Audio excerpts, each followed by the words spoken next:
మీ మీద చాతబడి చేస్తే ఫ్యామిలీ మొత్తం మీద 12 సంవత్సరాల దాకా బయటపడలేదు ఫ్యామిలీ. అవును. ఆ చేతబడి వల్ల అంత నష్టం జరిగిందన్నారు. అసలు ఏమైందది? హైదరాబాద్ రావడానికి కారణమే అది.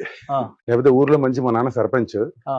అప్పుడు ఏమైందంటే మా రిలేషన్ జయించారు మాకు. హ్మ్. అప్పుడు ఉన్నది 78, 79 లో చాలా ఉంది ఊర్లలో బాణవతి.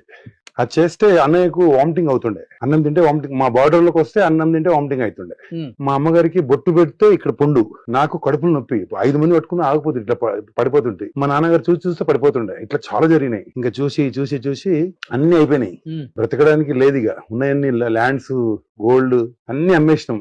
హ్మ్. ఇంకా హైదరాబాద్ ఒక అంటే చూపించుకోవడానికి ఆస్తులను అమ్మేశారు. అన్ని అమ్మేసా. మరి ఆ! అన్నయ్యకు మెయిన్ అనమాట, తింటే వామిటింగ్ అయితే ఆయన పెద్ద ఆయన. అలాగే అన్ని షాపులు మొత్తం అన్ని అయిపోయి ఇంకా ఫైనల్ గా హైదరాబాద్ వచ్చి ఏదో పనులు చేసుకుంటూ ఒక 4-5 years కష్టపడిన తర్వాత మేము ట్రాన్స్పోర్ట్ బిజినెస్ పెట్టాము. అక్కడ బాగా పికప్ అయ్యి డెవలప్ అయ్యాం. 12 సంవత్సరాలు పట్టింది ఆ బాణావతి అంటే చేతబడి 2 years బయటపడ. ఊర్లోనే. 88 ఏమో వచ్చాము హైదరాబాద్. 78 నుంచి ఇంతకీ ఎవరు చేశారని తెలిసింది? తెలుస్తుంది కదా, చెప్తారు కదా. ఇంకా మా రిలేషనే, ఇంకా ఎవరు అనేది మా రిలేషనే చాలా చాలా కష్టాలు పడి తెచ్చారు. మీకు జయించిన వాళ్ళు. ఎస్, కళ్ళ ముందే. ఉమ్. పాపానాం పాప కర్మానాం. ఉమ్. ఇప్పుడు ఎమ్మడే పెడతాడు దేవుడు. అవును. మనం అనుకుంటాం, ఇప్పుడు చాలా మంది అనుకుంటారు కానీ ఇప్పుడు అట్లా లేదు.